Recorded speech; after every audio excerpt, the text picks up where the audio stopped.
ये हम सभी के लिए आज बहुत हर्ष का विषय है कि आज इस विशिष्ट कार्यशाला में हमें देश के करोड़ों कार्यकर्ताओं का अपना मार्गदर्शन देने वाले हमारे कुशल संगठन और भारतीय जनता पार्टी के राष्ट्रीय महामंत्री संगठन आदरणीय बी एल संतोष जी का सानिध्य प्राप्त हुआ है। आदरणीय बी एल संतोष जी देश के प्रत्येक कार्यकर्ता के लिए ऐसे मार्गदर्शक हैं जिन्होंने हमेशा सहज भाव से, सरलता से, अपने विचार से हम सब लोग उनके समक्ष हमारे जैसे करोड़ों कार्यकर्ता सुझाव और समस्याएं साझा कर सकते हैं और उनके मार्गदर्शन में भारतीय जनता पार्टी चरे वेती के मंत्र के साथ निरंतर आगे बढ़ते हुए आज विश्व का सबसे बड़ा राजनीतिक दल बनने का हमको गौरव प्राप्त हो गया है। आज के इस अवसर पर मैं प्रदेश भारतीय जनता पार्टी संगठन में नया दायित्व ग्रहण करने वाले सभी नवनियुक्त पदाधिकारियों एवं प्रदेश भाजपा की अपनी तथा प्रदेश के समस्त कार्यकर्ता साथियों को आप सभी को हृदय से मैं आप सबको बधाई देता हूं, शुभकामनाएं देता हूं। अपने लिए तो ताली बजा दे।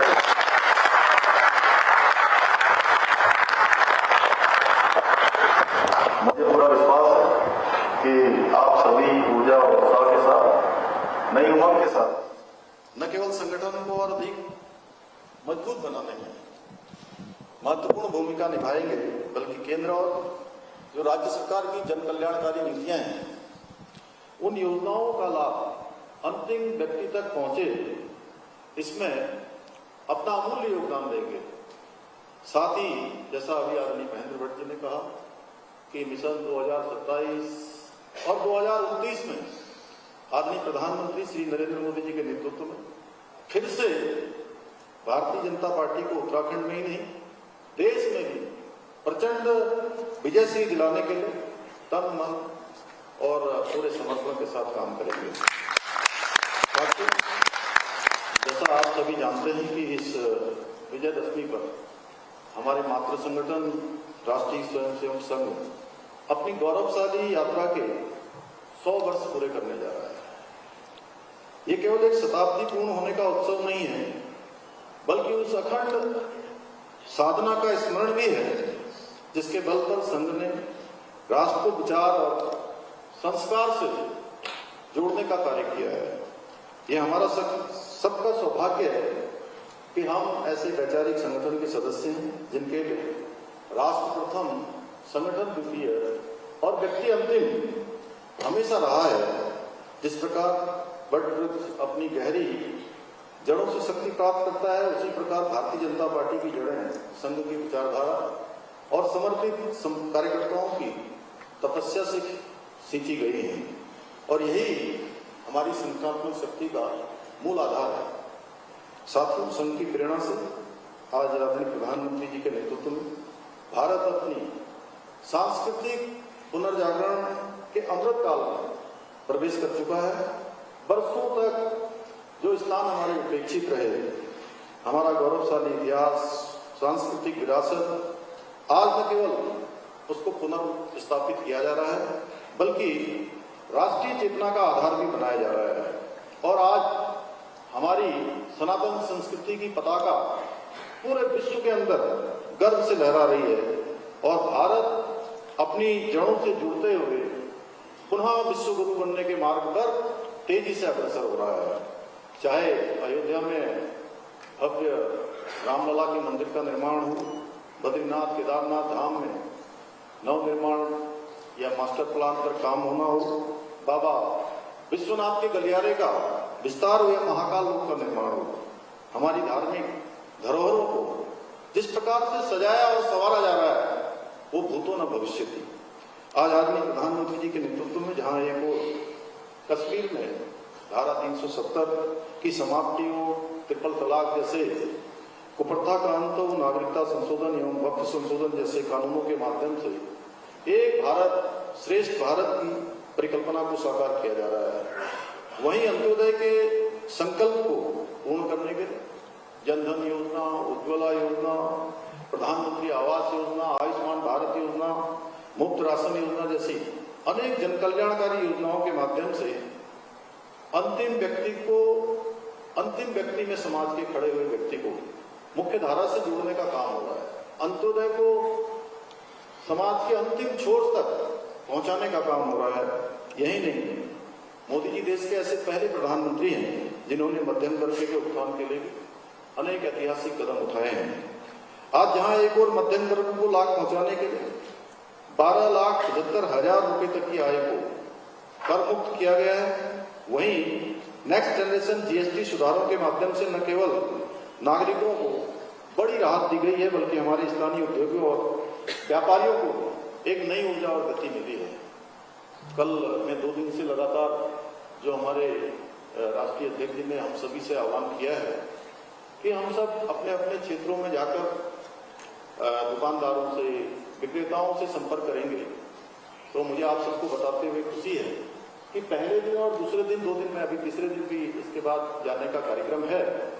तो मैं 2 दिनों जिन प्रतिष्ठानों पर गया हूं, उनके चेहरों को देखकर, उनकी बात में उत्साह देखकर सच में मेरा भी उत्साह बढ़ गया। पूरे दिन भर काम करने गया, मुझे कहा कि एक तो हमारी बिक्री बहुत बढ़ गई है। तो मैंने कहा आपकी बिक्री बढ़ी है, ये अच्छी बात है, लेकिन जो खरीदार आ रहे हैं उनके बारे में आप क्या कह रहे हैं? तो कह रहे हैं जो भी खरीदार आ रहे हैं वो भी जो है प्रधानमंत्री जी का, केंद्र सरकार का धन्यवाद कर रहे हैं कि। और कल मैं बेकरी की दुकान में गया, मैंने देखा उसमें किसी में 100 रुपये कम हो गए, जो 500 का मिलता था वो कोई 425 का हो गया, कोई 400 का मिलता था तो 350 का हो गया। ऐसे ही जो है सारे हमारे जितने साथ में, इसी प्रकार फ्रिज भी जो है 5-5 हजार तक सस्ता हो गया। जो बड़ा स्लैब था एक, उसको हटा के और लगभग जो भी हमारी दैनिक उपयोग की वस्तुएं हैं उस सभी की सभी सस्ती हो गई है। बहुत बड़ा ऐतिहासिक निर्णय आदरणीय प्रधानमंत्री जी ने लिया है। आज आदरणीय प्रधानमंत्री जी के नेतृत्व में नए भारत की शक्ति से संपूर्ण विश्व परिचित हो रहा है। विश्व के बड़े बड़े देश आश्चर्यचकित हैं कि कैसे भारत इतनी तेजी से तरक्की कर रहा है, कैसे नवाचार कर रहा है, कैसे नए नए निर्णय ले रहा है। आप सभी भली भांति जानते हैं, एक समय वह भी था जब भारत का कोई बड़ा शहर आतंकवाद से सुरक्षित नहीं था, परंतु उस समय की सरकारों में वो साहस और राजनीतिक इच्छा शक्ति नहीं थी कि वो आतंकवादियों और उनके संरक्षकों के खिलाफ कोई ठोस कार्रवाई कर पाते। वे केवल आतंकवाद की निंदा करते थे और पाकिस्तान को कोसकर चुपचाप बैठ जाया करते थे। लेकिन आज दुश्मन देश के किसी भी आतंकी हमले का मुंहतोड़ जवाब दिया जाता है। जैसे उरी हमले का जवाब सर्जिकल स्ट्राइक से दिया गया, पुलवामा के बाद एयर स्ट्राइक की गई और पहलगाम हमले के बाद ऑपरेशन सिंदूर के माध्यम से आतंकवादियों को उनके बिल में ही सफाया कर दिया गया। ऑपरेशन सिंदूर में तो आतंकियों की मदद करने वाली पाक सेना के हवाई अड्डों से लेकर डिफेंस सिस्टम तक सारे तबाह कर दिए गए।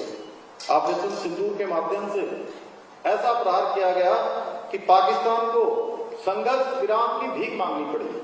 साथियों, आदरणीय प्रधानमंत्री जी के मार्गदर्शन में हमारी प्रदेश सरकार ने भी राज्य में कई महत्वपूर्ण योजनाएं और नीतियां लागू की हैं, जिससे राज्य का चहुमुखी विकास सुनिश्चित हो रहा है। इसी का परिणाम है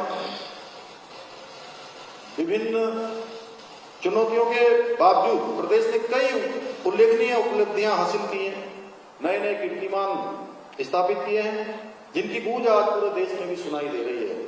यह हम सभी के लिए गर्व का विषय है कि नीति आयोग भारत सरकार के द्वारा जारी सतत विकास के लक्ष्यों को प्राप्त करने में, सस्टेनेबल डेवलपमेंट गोल्स के इंडेक्स में हमारे प्रदेश को पूरे देश के अंदर पहला स्थान प्राप्त हुआ है।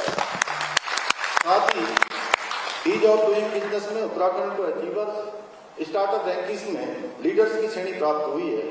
इसके साथ ही बेरोजगारी दर में रिकॉर्ड 4.4% की कमी लाकर राष्ट्रीय औसत को भी हमने पीछे छोड़ने का काम किया है। साथियों, हमारी सरकार राज्य के समग्र विकास के साथ साथ अपने सांस्कृतिक मूल्यों और डेमोग्राफी को संरक्षित रखने के लिए संकल्पबद्ध होकर काम कर रही है। जहां हमने प्रदेश में एक और सख्त धर्मांतरण रोधी कानून लागू किया है, दंगा रोधी कानून लागू किया है।